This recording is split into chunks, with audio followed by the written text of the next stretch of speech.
সন্ধেবেলার আড্ডায় যদি এরকম একটা স্ন্যাক্স থাকে আর সেটা যদি মাত্র 10-15 মিনিটে ঘরে থাকা সামান্য কয়েকটা উপকরণ দিয়ে বানানো হয়ে যায়, তাহলে কেমন হয় বলো তো? আজকের স্ন্যাক্সটাও ঠিক এই রকম, খুব সহজে বানানো হয়ে যায় আর খেতেও খুব ভালো হয়। তো চলো আমরা দেখে নিই। আমি 2টো আলু এখানে সেদ্ধ করে রেখেছি, একটা পেঁয়াজ কুচি করে নিয়েছি, হাফ ক্যাপসিকাম কুচি নিয়েছি আর সুইট কর্ন নিয়েছি। এদিকে নিয়েছি চিলি ফ্লেক্স, গোলমরিচ গুঁড়ো, চাট মশলা, লবণ, অরিগ্যানো আর 3 চামচ কর্নফ্লাওয়ার নিয়েছি এখানে। এবার ওই সমস্ত সবজিগুলো আলুর মধ্যে দিয়ে নেব। আর যে শুকনো মশলাগুলো নিয়েছি সেগুলোও আলুর মধ্যে দিয়ে দেবো। একটা স্লাইস পাউরুটি আমি টুকরো করে নিয়েছিলাম, ওটাও ওই আলুর মধ্যে একসাথে দিয়ে নেব। এবার সমস্ত কিছু হাত দিয়ে খুব ভালো করে মেখে নেব। এই মাখাটা কিন্তু খুব ভালো করে করতে হবে, ঠিক এই রকমভাবে মেখে নিয়েছি।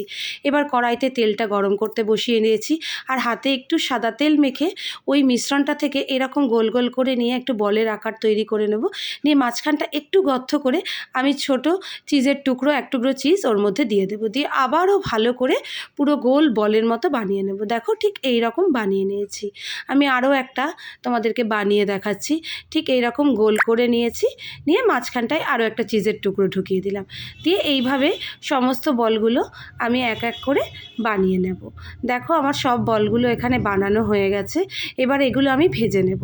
কড়াইয়ে তেলটাও গরম হয়ে গেছে। এবার এই যে বলগুলো বানিয়েছি একে একে আমি তেলে দিয়ে দেবো।